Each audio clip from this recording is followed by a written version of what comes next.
अनीश एक बहुत संस्कारी लड़का था। वो अपने घर का सबसे बड़ा लड़का था, तो वो अपनी जिम्मेदारी भी अच्छे से निभाता था। उसके पिता एक किसान थे और माता एक साधारण घर संभालने वाली महिला। अनीश के अलावा उसके घर में उसकी 2 बहनें थीं और सबसे छोटा एक भाई। घर में बस वही काम करने वाला था, लेकिन घर खुशहाल था। माँ, मैं ऑफिस जा रहा हूँ, मेरा लंच कहाँ है? अनीश की माँ ने लंच देते हुए अनीश से कहा, अच्छा बेटा, आराम से जाना और जल्दी आना, आज लड़की देखने जाना है हमें। माँ, अभी क्या जल्दी है शादी की? तुम्हारे बाद और 3 बच्चे हैं मेरे, लेकिन मुझे उन तीनों की भी शादी करनी है, तो बेहतर होगा कि तुम अपनी शादी कर लो, जिससे घर में एक घर संभालने वाली आ जाए और मुझे भी थोड़ा आराम मिले। उम्र का किसको पता है, न जाने कब क्या हो जाए। ठीक है माँ, आप जैसा ठीक समझे मैं वैसा करूँगा, आज जल्दी आ जाऊँगा। पूरा परिवार बहुत खुश होता है क्योंकि उनके घर में एक नई बहू आने वाली होती है। अनीश के माँ बाप लड़की देखने जाते हैं। लड़की दिखने में बहुत ही सीधी सादी सिंपल सी होती है, साथ ही सुंदर भी। अनीश के माँ बाप को लगता है कि हमारी तो किस्मत ही खुल गई। घर का सारा काम कर लेती हो ना बेटी? मेरे बेटे को खाना बहुत अच्छा लगता है। क्या तुम्हें खाना बनाना आता है? जी, मुझे सब कुछ आता है, मैं सब कुछ कर लेती हूँ, खाना, सफाई, सब कुछ। पास खड़ी दिशा की माँ भी बोलती है, जी आपको तो बिना ढूंढे ही हीरा मिल गया है जी। हमारी बेटी बिल्कुल गाय जैसी है, घर के सारे काम बहुत तेजी से करती है और सबका ध्यान भी रखती है और बहुत सीधी भी है। अनीश के माँ बाप ये बात सुनकर बहुत खुश हो जाते हैं और अनीश का रिश्ता दिशा के साथ तय कर उत्साहित होकर घर वापस आ जाते हैं। लेकिन घर वापस आते ही अनीश की माँ को लकवा लग जाता है। माँ, मुझे ये शादी कुछ ठीक नहीं लगती। मुझे लगता है हमें ये शादी तोड़ देनी चाहिए। नहीं बेटा, ऐसे किसी लड़की को देखकर नहीं छोड़ा जाता। हमारी भी 2 लड़कियां हैं, कल को उनके साथ भी ऐसा हुआ तो हमें कितना बुरा लगेगा ना। मेरे साथ जो हुआ वो भगवान का किया है, ऐसा जरूरी नहीं कि उस लड़की की वजह से हुआ है। तुम अभी से ये सब मत सोचो, सब ठीक होगा। अनीश भी अपनी माँ की बात सुनकर उस लड़की दिशा से शादी करने के लिए तैयार हो जाता है।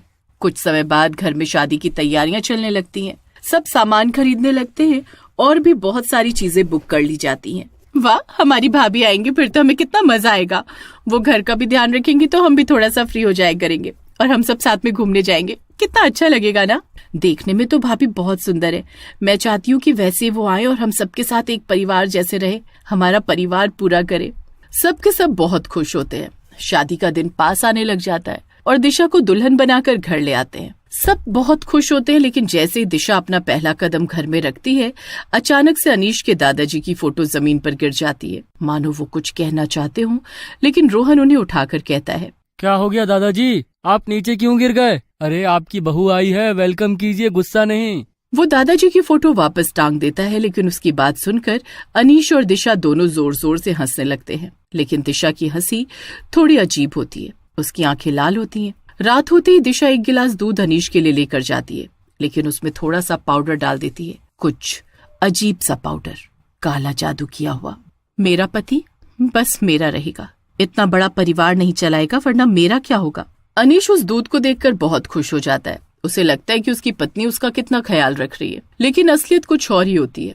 उसकी पत्नी ने दूध में उसको वश में करने वाला एक पाउडर मिलाया होता है। ये दूध तो बहुत ज्यादा स्वादिष्ट है, मैंने ऐसा दूध आज तक नहीं पिया। अनीश जब सोकर उठता है तो उसकी माँ उससे 1 गिलास पानी मांगती है। बेटा अनीश, 1 गिलास पानी देना, मुझसे हिला नहीं जा रहा है। क्या माँ, आप भी हमेशा मुझसे पानी मांगती रहती हो? क्या आपके पास आपकी बेटियां और पति नहीं है? ये आपका छोटा बेटा, हर वक्त बस मैं ही आपकी सेवा में लगा रहूं? 1 गिलास पानी ही तो मांगा है बेटा, उसमें इतना गुस्सा करने की क्या जरूरत है।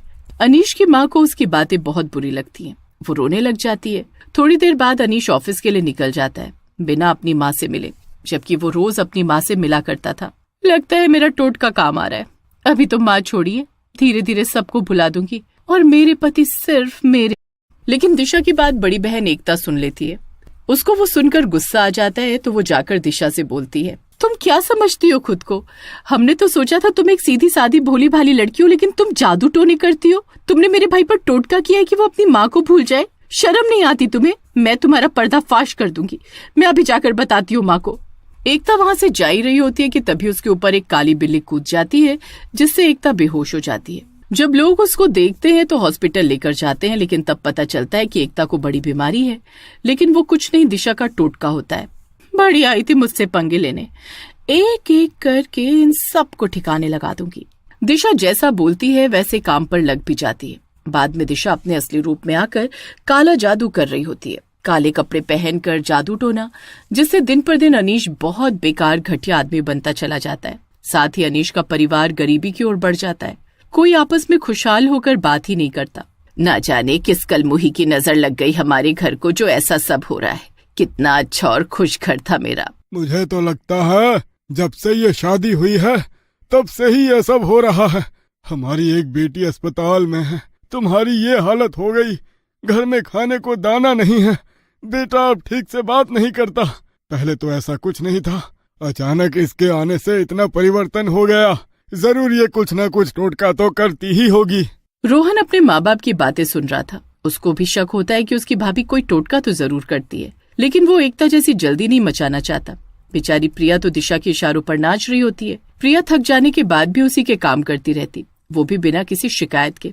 दिशा अपनी जिंदगी बहुत अच्छे से जी रही होती है। मैं इसका पता तो जरूर लगाऊंगा। जो भी इसने मेरी माँ के साथ की है उसका बदला मैं लेकर रहूंगा।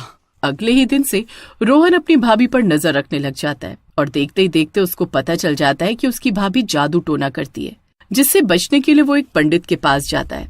पंडित जी, मेरी भाभी जब से हमारे घर में आई है हम सबका जीना हराम किया हुआ है। वो बहुत डरावनी लगती है और बहुत ही अलग अलग चीजें करती है, जिससे हम सबको बहुत परेशानी होती है। हम ऐसा क्या करें जिससे हम उनके इन सारी हरकतों से बच पाएं?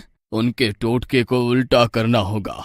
अब जब भी तुम देखो कि वो कोई टोटका कर रही है तो कोशिश करना कि वो चीज वो खुद पर ही इस्तेमाल कर लें। इससे भूतिया भाभी हमेशा के लिए तुम्हारे घर से चली जाएगी और तुम्हारा परिवार भी सुरक्षित हो जाएगा। जी धन्यवाद पंडित जी।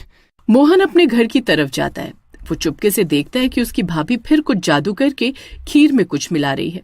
आज तो इस पूरे परिवार का नाश कर दूंगी मैं। कितने दिन इन लोगों से छुप छुप कर जादू टोना करे, एक ही बार में सबका काम तमाम हो जाएगा। दिशा प्रिया को आवाज लगाती है और खीर लेकर जाने को कहती है, लेकिन रोहन उसे पहले ही रोक लेता है। अब प्रिया दीदी, ये खीर किसी को मत देना, बस एक कटोरी मुझे दे दो, बाकी सारी फेंक दो। प्रिया बिल्कुल वैसा ही करती है। रोहन एक कटोरी खीर लेकर बाहर चला जाता है और एक आइसक्रीम का डिब्बा खरीद कर लाता है, जिसमें उसने वो खीर मिला दी होती है, और सबसे पहले अपनी भाभी को देता है। भाभी, आपको आइसक्रीम बहुत पसंद है ना? मैं आपके लिए आइसक्रीम लाया हूँ। दिशा मन ही मन मुस्कुराती है और सोचती है आज तो वैसे भी इन लोगों का अंतिम दिन है, जश्न में क्यों ना आइसक्रीम खाई जाए। और वो रोहन से आइसक्रीम ले लेती है। लाइए देवर जी, आज तो आपकी आइसक्रीम सबसे पहले मैं ही खाऊंगी, आप लोगों ने तो वैसे भी खीर खाया हुआ है। रोहन दिशा की बात सुनकर बहुत खुश हो जाता है। दिशा जैसी आइसक्रीम खाती है उसके गले में सांस अटकने लगती है। थोड़ी देर बाद देखते ही देखते दिशा वहीं पर दम तोड़ देती है। उसका टोटका उसी पर भारी पड़ जाता है। अब रोहन का परिवार खुश रहता है और सब ये सोचते हैं कि आगे हम कभी शादी करेंगे तो बहुत सोच समझ कर करेंगे। अनीश को भी अब होश आने लग जाता है। मुझे माफ कर दो माँ, मैंने बहुत बड़ी गलती करी। मुझे समझ नहीं आ रहा था मेरे साथ क्या हो रहा था।